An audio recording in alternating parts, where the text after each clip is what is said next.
Selamat pagi, salam sejahtera untuk kita semua, Bapak Ibu serta saudara-saudara yang terkasih. Kembali lagi kita berjumpa dalam Renungan Harian Toraya edisi Kamis 9 Maret 2023. Pada hari ini, firman Tuhan yang akan kita baca dan kita renungkan bersama terdapat dari Bilangan 21 ayat 4 hingga ayatnya yang ke-9. Namun sebelum kita membaca dan merenungkan firman Tuhan, mari kita minta pertolongan di dalam doa. Kita berdoa. Terpujilah namamu Tuhan Allah Bapa kami di dalam kerajaan sorga.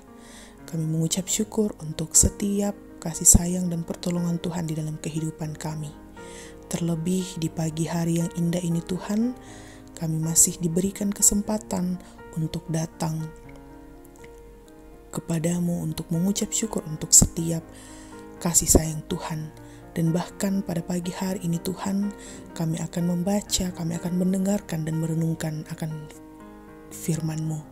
Kiranya Tuhan memberkati kami, biarlah firman-Mu ini boleh mengambil tempat di dalam hati dan pikiran kami dan boleh kami lakukan di dalam kehidupan kami. Bersabdalah Tuhan, sebab kami telah siap untuk mendengarkan firman-Mu. Dalam nama anak-Mu Yesus Kristus, kami berdoa. Amin. Bilangan 21 ayat 4-9, firman Tuhan, setelah mereka berangkat dari Gunung Hor, berjalan ke arah Laut Teberau untuk mengelilingi tanah Edom, maka bangsa itu tidak dapat lagi menahan hati di tengah jalan. Lalu mereka berkata-kata melawan Allah dan Musa, "Mengapa kamu memimpin kami keluar dari Mesir, supaya kami mati di padang gurun ini? Sebab di sini tidak ada roti dan tidak ada air, dan akan makanan hambar ini kami telah muak." Lalu Tuhan menyuruh ular-ular tedung ke antara bangsa itu yang memagut mereka, sehingga banyak dari orang Israel yang mati. Kemudian datanglah bangsa itu mendapatkan Musa dan berkata, "Kami telah berdosa, sebab kami berkata-kata melawan Tuhan dan engkau. Berdoalah kepada Tuhan supaya dijauhkannya ular-ular ini daripada kami." Lalu Musa berdoa untuk bangsa itu. Maka berfirmanlah Tuhan kepada Musa, "Buatlah ular tedung dan taruhlah itu pada sebuah tiang, maka setiap orang yang terpagut jika ia melihatnya akan tetap hidup."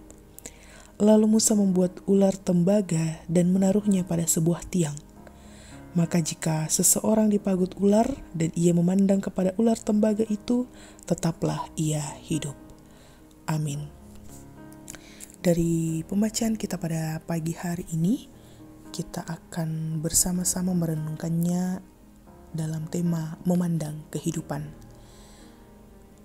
Bapak, Ibu, serta saudara-saudara yang terkasih, selama 350 tahun, bangsa Israel diperbudak di tanah Mesir. Suatu waktu yang cukup lama. Dan akhirnya melalui Musa, Tuhan membawa mereka keluar dari tempat perbudakan itu dan meninggalkan masa lalu yang sangat pahit. Lalu selanjutnya Tuhan mengarahkan mereka ke tanah perjanjian yang sejak awal dijanjikan Tuhan kepada mereka untuk menuju masa depan yang cerah dan pasti. Tapi sangat disayangkan saudara-saudara, bahwa di dalam perjalanan menuju tanah perjanjian itu, tidak jarang bangsa Israel ini mengalami kelelahan dan mereka merindukan masa lalu mereka, dan akibatnya mereka memandang kembali ke belakang seolah-olah masa lalu yang dialami lebih baik daripada memandang ke depan. Mereka putus asa seolah lebih baik daripada terus berjuang. Menderita lebih baik, yang penting bisa makan. Saudara-saudara, pembacaan kita mengenai kisah ular tembaga menjadi pelajaran bagi semua orang yang telah dibebaskan oleh Tuhan dari perbudakan dosa. Tuhan menghukum orang Israel yang telah dibebaskan dari perbudakan, namun hendak kembali kepada kehidupan sebagai budak. Ular tembaga menjadi tanda bahwa Siapa saja yang memandang kepadanya akan tetap hidup sekalipun dipatuk oleh ular berbisa. Peristiwa penyaliban Yesus Kristus menjadi penggenapan dari kisah ular tembaga ini. Siapa yang memandang dalam artian ini ialah bertobat dan percaya kepadanya akan tetap hidup walaupun ia sudah mati. Lalu pertanyaan penting bagi kita, apakah saya dengan penuh kesungguhan senantiasa memandang salib itu? Saudara-saudara, dalam Yesus melalui pengorbanannya di atas kayu salib, kita telah dibebaskan dari perbudakan dosa dan hidup dalam kegelapan telah dituntunnya kepada terang yang penuh harapan. Oleh karena itu, marilah kita terus memandang kepada Yesus sebagai sumber kehidupan kita. Amin, firman Tuhan. Saudara-saudara, mari kita satu dalam doa, kita berdoa. Terima kasih Tuhan untuk firman-Mu yang boleh kami dengarkan pada pagi hari ini. Biarlah Tuhan, firman-Mu ini boleh menjadi pedoman dan boleh kami lakukan di dalam kami menjalani kehidupan yang masih Tuhan anugerahkan kepada kami.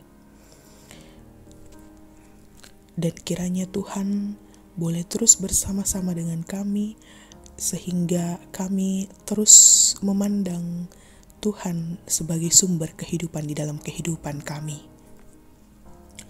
Tuhan, pada pagi hari ini kami berdoa untuk setiap umat-Mu yang akan melakukan setiap aktivitas dan pekerjaannya. Baik yang bekerja dalam pendidikan, dalam masa tua, kiranya Tuhan memberkati kami semua. Berikan kami kemampuan, berikan kami kekuatan untuk menjalani hari ini Tuhan. Dan biarlah hari yang akan kami lalui pada hari ini boleh berjalan dengan lancar, boleh berjalan dengan baik, dan itu seturut dengan kehendak Tuhan. Tuhan, seluruh pergumulan hidup kami serahkan ke dalam tangan pengasihan-Mu.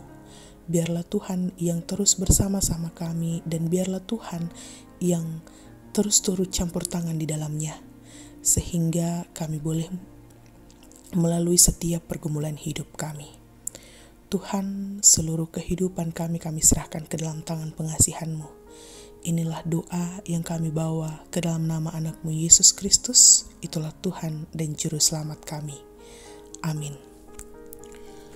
Bapak, Ibu, serta saudara-saudara yang terkasih, demikianlah renungan harian Toraya kita pada pagi hari ini, dan kiranya Tuhan terus memberkati kita dalam menjalani hari ini. Shalom dan selamat pagi.